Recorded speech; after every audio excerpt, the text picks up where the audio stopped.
Now, what does fasting not do? And here's where I think I was wrong in my way of thinking. My whole life,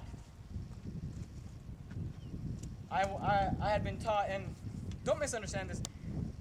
I'm not saying this is wrong. I'm not preaching against anybody who said this. There's definitely applications to this. But my whole life I was taught that if you take, our verse there, Matthew 17:21, howbeit this kind goeth out but by prayer and fasting. I heard preachers, for years, Sunday school all the way up, I heard, hey, fasting is something you do, there's this kind. There's these certain things that we're going to come across in life that the only way we're going to get victory, or the only way we're going to be able to come over them is through fasting. And they use that verse as a text. And I'm not saying that's wrong. But I'm saying there's a little more to fasting than that. And see, the thing with fasting is that I think the emphasis sometimes we put it on our outside circumstance. We'll have a bill come into our life. We get in an accident, we have to fix it. We can't, it's like, I have this outside circumstance that I need God to step in, right? So we go and fast. Or I have this I have to do, or I have this other thing, and I want God to hear me. So we fast because we want God to step in our outside circumstances. Do you understand that? I'm guilty of it. I remember when my wife and I were getting married 4 years ago, I took a few days and fasted. And was that wrong? And I was fasting for our marriage. I was saying, God, please bless our marriage. Please just be in this and help us. And was that wrong? No. But is that the attitude that the Bible teaches? Because here's the thing. I was praying for our marriage. I was saying, God, help our marriage. God, help us to be able to do things right. Where I should have been saying, God, help me. You understand that? Fasting is not as much about your outside circumstances as it is you. Fasting has more to do with humbling you and afflicting yourself and chastening your soul and your body than it has to do with paying some bill somewhere or doing whatever it is you think you need God to do for you. Does that make sense? Mm-hmm.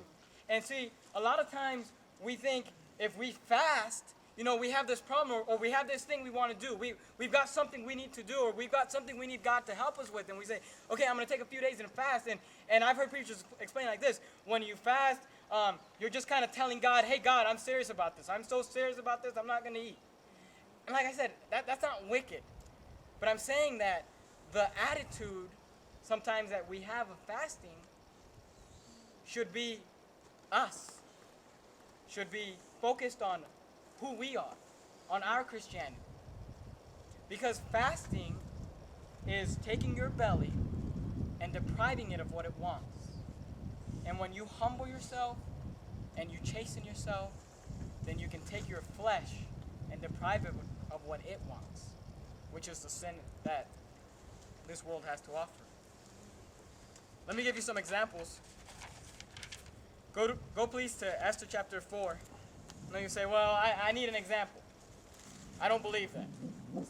Esther chapter number 4. That's right after Psalms in the New Testament. I'm just kidding. Esther chapter number 4.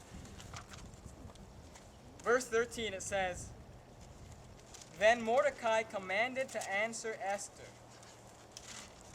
Well, let me kind of give you a little bit about the story. Esther is in this kingdom. She's a Hebrew, and the Hebrews are being persecuted.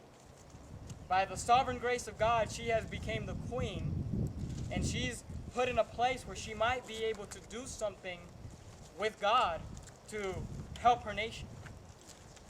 And we have Mordecai here who raised her, and he's talking to her. He says, Then Mordecai commanded to answer Esther, Think not with thyself that thou shalt escape in the king's house more than all the Jews.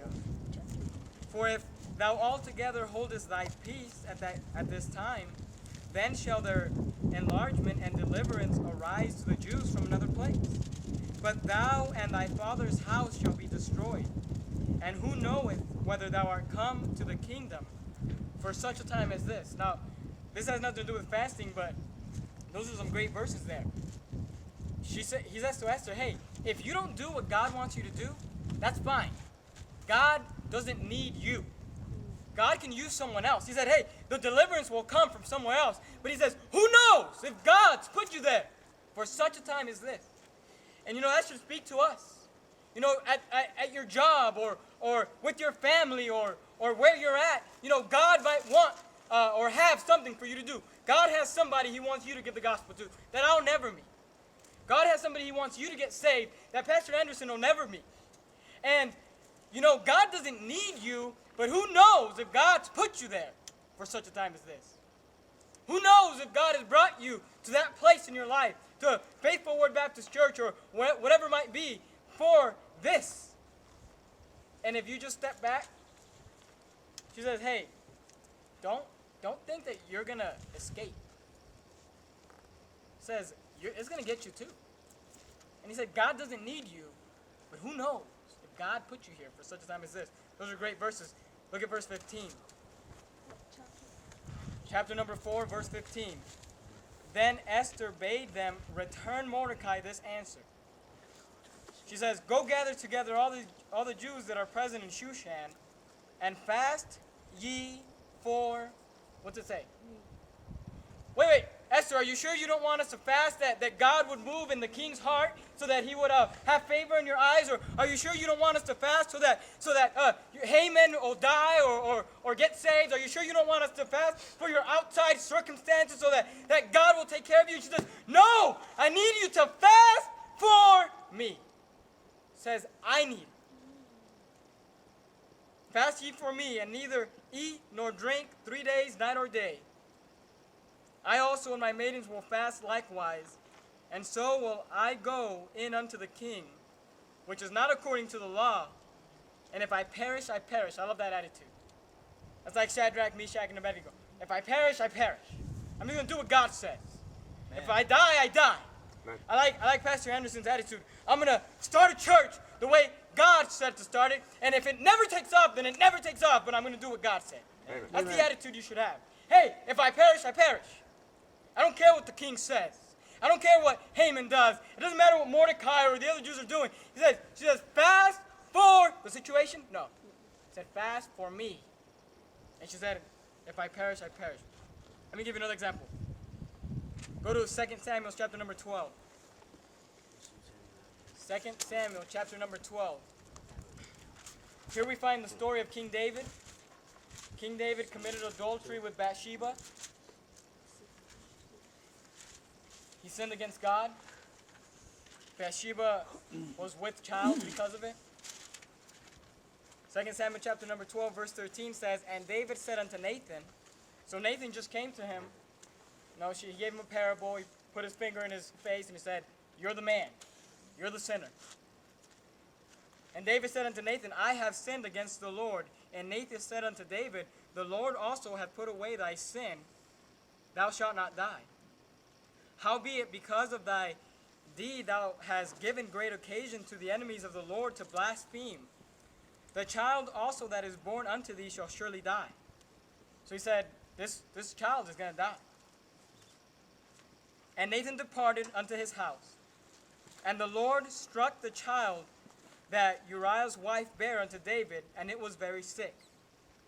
David therefore besought God for the child. And David fasted and went in and lay all night upon the earth.